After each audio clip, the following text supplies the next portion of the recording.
Hi everyone. In this video we are going to cover section 3.2, the derivative as a function.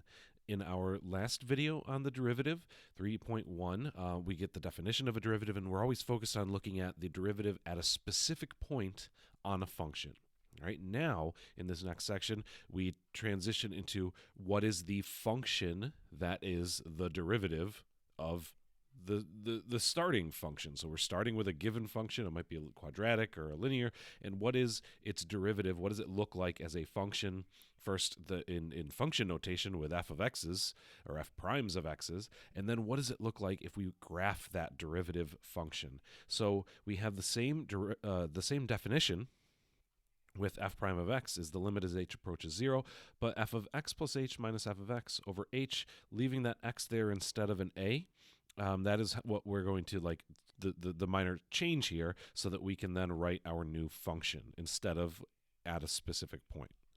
The process is pretty much identical to the last section. It might just be a little bit more complicated in terms of notation. So we'll start out with this first example here, 3.11. Find the derivative of just your standard square root function. So I'm going to rewrite my f of x first. F of x equals the square root of x, and I want to take the derivative of that. F prime of x is the limit as h approaches 0.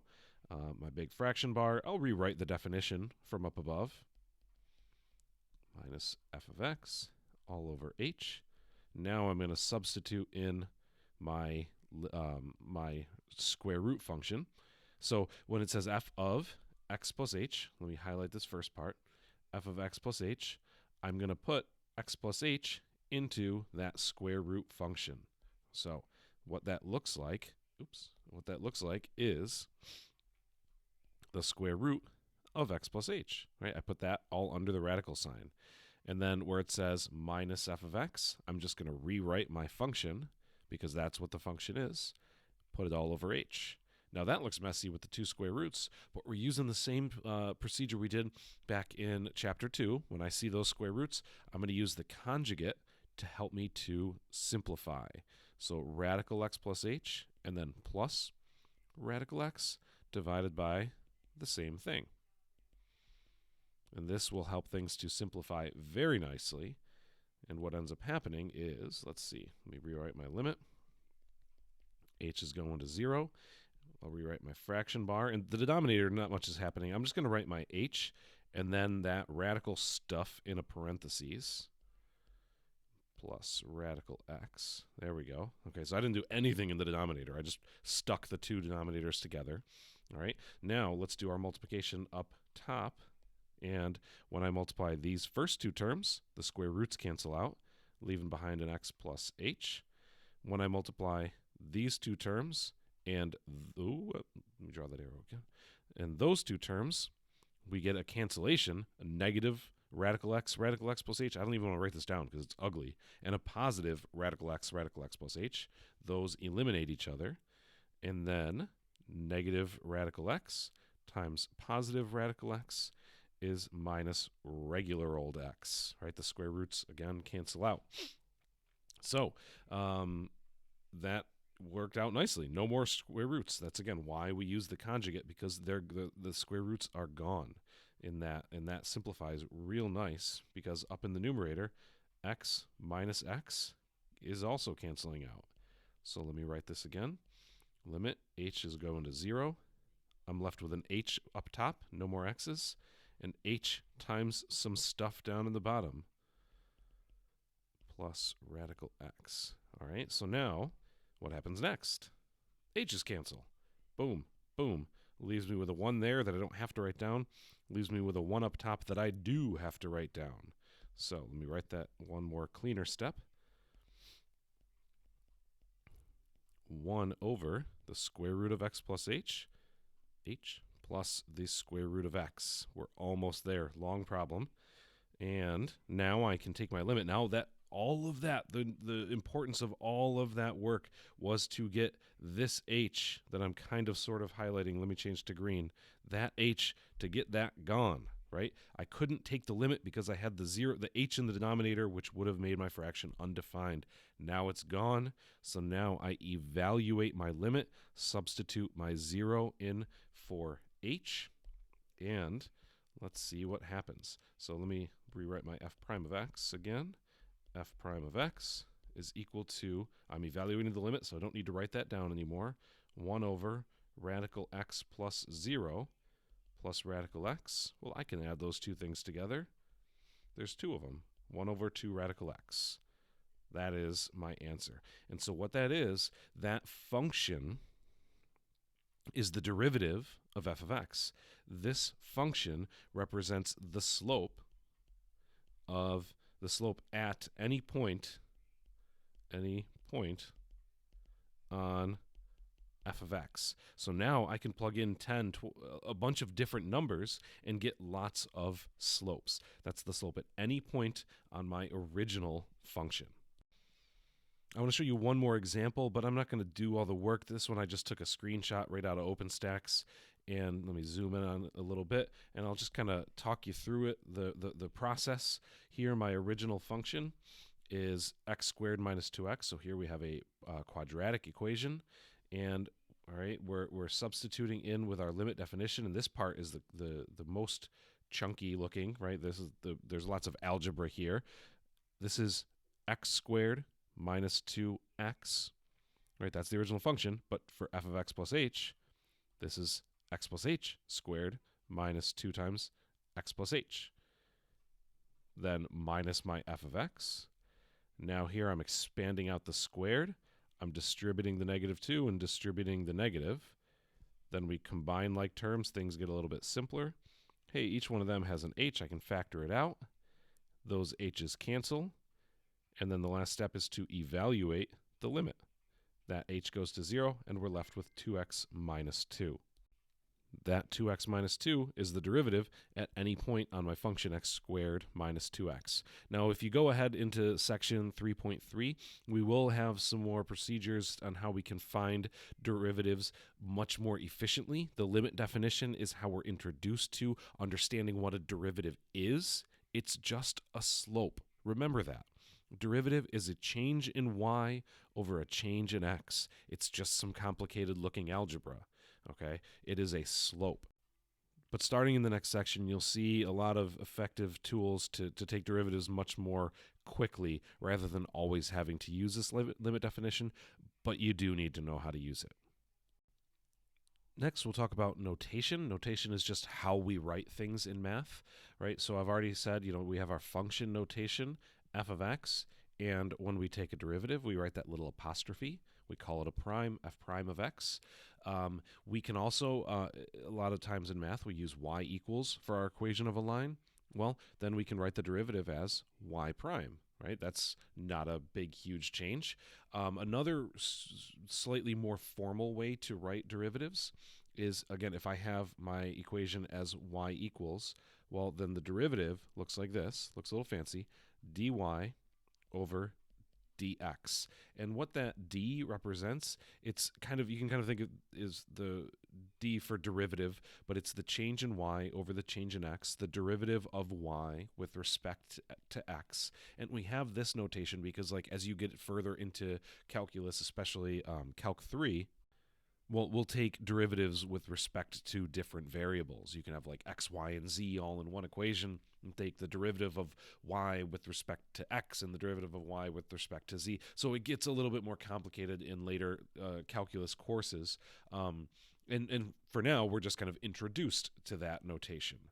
We can write like f prime of a for the derivative at that point. Okay, we can also use the notation dy over dx, and then I'm going to throw a vertical line, and that stands for like evaluated at x equals a. So that those two things can also be used, okay? And so you, the student, you just have to be familiar with these so that when I write one of them, or if you see one on a test or on a homework, you know what they mean. And then the last one is if I write d over dx, that will always be followed by the expression, Okay, and what I mean is each of the ones above in green, this would be y equals f of x equals f prime of x equals y prime equals dy over dx equals. That's all like the beginning of the equation. What this red d over dx means, it means take the derivative, T-A-K-E, I can write today, take the derivative with respect to x of dot dot dot of what's in the parentheses. Take the derivative of with respect to x of whatever expression is in the parentheses. So the example from the previous slide, when it was radical x, take the derivative of the square root of x, then you would write that equals 1 over 2 times the square root of x. That's the answer that we got. Okay, so that's another notation that you will definitely see and again need to be familiar with. All right, the next thing that we're going to kind of investigate is the graph of a derivative, right? So on the graph here, we have our original function, f of x equals x squared minus 2x, and its derivative is f prime of x equals 2x minus 2. This was the earlier example that I didn't do out for you, that I just kind of screenshot the answer and walked you through briefly. Okay, well, looking at them on the same graph, let's kind of observe some things about them. The first one, I'll kind of circle some points right here, right there, where f prime of 1 is equal to 0, right? So I just, at an x coordinate of 1, right, the derivative has a y coordinate of 0. Derivative is a slope, remember? So what's the slope on the original parabola at that point?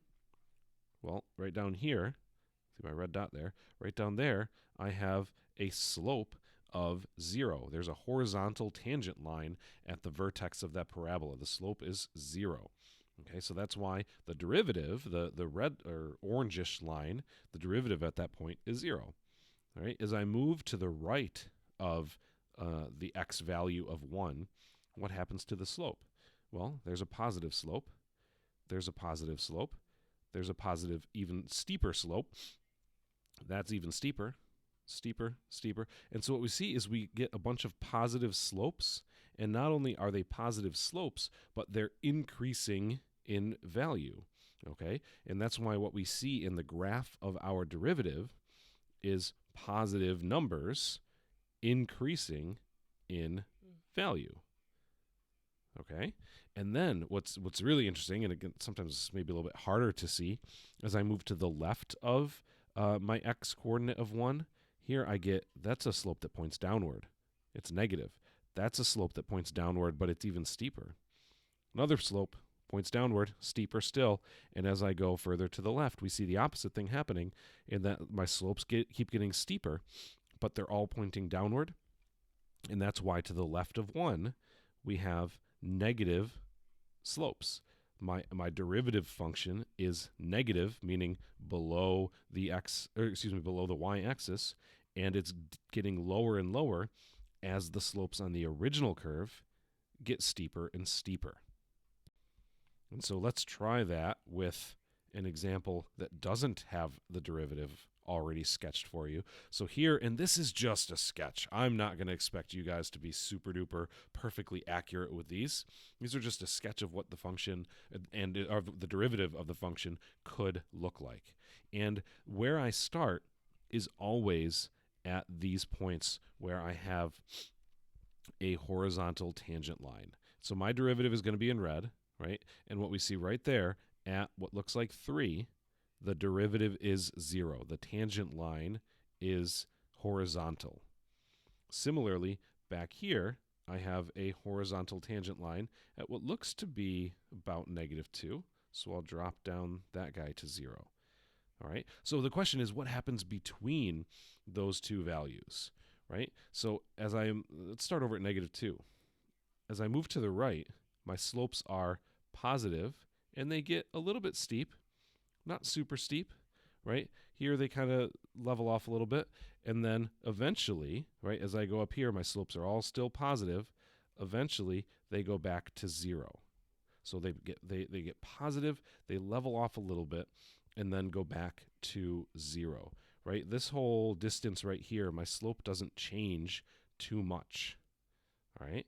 And if I had to estimate what my slope is at this point, that point that I kind of made fatter red there, it looks like it could be about up 1 over 1. Again, this is a curve, so it's not perfectly precise, but it looks like it's about up 1 over 1. So what I'm going to do is between -2 and 3, I'm going to draw a curve that goes up to 1, about up to 1, there we go, levels off a bit, and then comes back down when I get closer to 3. It's by no means perfect, but that's what it looks like the function is doing. The tangent lines are always positive. They maximize out at about 1 and then level back off to 0. All right, to the right of 3, let's go there next. My slope is negative. That is pointing downward, negative, downward, downward, downward. And then it appears to stay pretty consistently that negative there. It's not getting steeper and steeper as I go further down. The graph keeps falling, but it's not getting steeper as it goes, right? So what I'm going to do to the left as I move further past 3, I'm going to go down and then kind of level off because, again, the f of x isn't getting any steeper. I think it might only be about -1. I think I went a little tiny bit too low, but again, I'm not going to squabble over that little difference. Okay, so we went negative, but didn't keep getting steeper, steeper, steeper. It leveled off at about -1, a slope of -1. From here, looks to be about down 1 over 1. It's not a straight line, but it's not changing its slope very much. Finally, to the left of -2, my slopes at these points are negative, and they're getting to be larger negative numbers, but it doesn't get that steep, so I'm just going to kind of go like that to end it off. Okay, those slopes are all negative, but they're not. The line isn't getting super steep. Okay, and what I mean by that is if the graph instead did this, then you got like wow, got way steep like that. Okay, what I would see in the derivative is it would go and keep getting more and more negative. Okay, I'm going to leave that in there, but that's not the right answer, what I drew at the end there. Okay, great. If you have more questions about that, please let me know. This is something that students often struggle with, understanding how to go from a function to its derivative. Oh, and let me label it. This is f, wrong color. This is f prime of x. Right now we'll talk about derivatives and continuity. So the theorem here says that differentiability, fancy word, implies continuity, sort of fancy word. Let f of x be a function, a is in its domain. If f of x is differentiable at a point, then it is continuous at that point. Okay, so if we know that something has a derivative, if the derivative exists, then the function is continuous. Okay, so something like a polynomial function, we can evaluate the derivative at any point. We did in that previous example. My function was f of x equals x squared minus 2x, and its derivative, f prime of x, that's supposed to be an arrow there, there we go, f prime of x is equal to 2x minus 2. All right, so because we found that the derivative exists for all x, right, then that means that f is also continuous everywhere on its domain. The opposite of that is not necessarily true, and we'll look at that in a short example with this graph here. This is a graph of my absolute value function. So when I say the opposite is not true, here's a function where I can start with f is continuous everywhere in its domain. So this graph continues on in both directions. That graph continues on. And there's nowhere, if I were drawing it, I would not have to pick up my pencil. If I'm looking at the function, there's no number that I couldn't plug in for x. So this f of x is continuous for all x. Okay, but it is not differentiable. The derivative does not exist for all x, and that specifically is visible, or specifically happens when x equals 0. So I'll explain. Over on this branch of the function, the slope is -1. That graph has a slope of -1 on that branch, and over on this branch, the slope is +1. And the reason that the derivative doesn't exist at 0 is because if we try to find the derivative at 0, f prime of 0, the limit as x approaches 0 of f of x minus f of 0 divided by x minus 0, what ends up happening in evaluating that limit, if we break that apart into the limit as x approaches 0 from the left, and the limit as x approaches 0 from the right of that same expression. Let's see, I just want to copy that. Oops, put that there, and then I'll do it again. Copy that, put it over there. So saving a little bit of time there. There we go. So if I were to evaluate the limit from the left and the limit from the right, if I went through all the work, the limit on the left is -1, the limit from the right is +1, and because those two numbers, 1 and -1, are not equal to each other, the derivative doesn't exist at that point. So it's kind of interesting, I think, that, let me zoom out, might not be able to read all that, but the theorem, what the theorem says is that if it's differentiable, then it's definitely continuous. But the reverse, or the converse is what it's called, if it's continuous, that doesn't mean that it's differentiable. It doesn't mean that the derivative exists everywhere. All right, now we'll close out this section by mentioning higher order derivatives. We'll get into computing them in later sections. There might be a homework problem on them, but if I can take a first derivative, well, then I could certainly take a second and a third and a fourth derivative, because why not? The notation for that, though, looks like this. So if I have a function, f of x, there we go, and I take its derivative, it looks like this, f prime of x.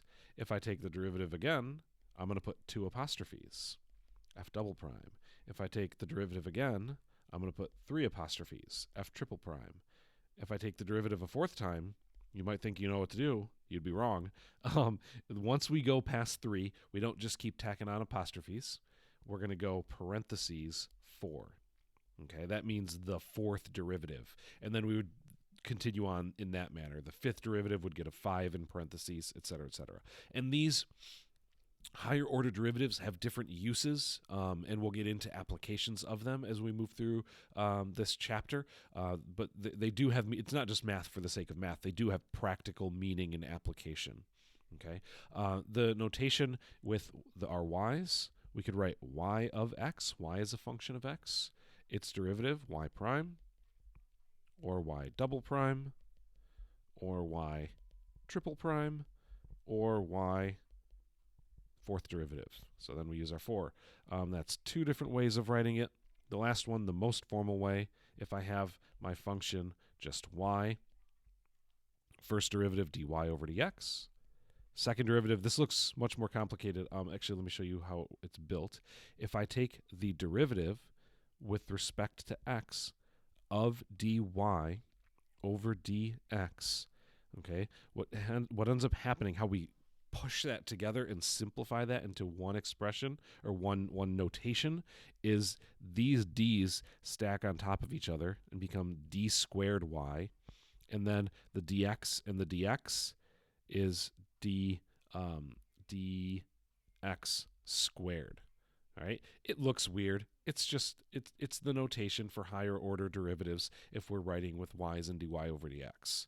And then if you keep going, the third derivative is d cubed y over dy cubed.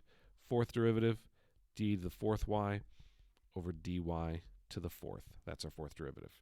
Okay, so that's the notation. We'll get into what the practical applications of the higher order derivatives as we move on. Okay, but that's the end of the video. That's it for this section. get started on the homework. Please let me know if there was something that wasn't clear in the video, and I will try to help you out. Thank you very much for listening, and have a wonderful day.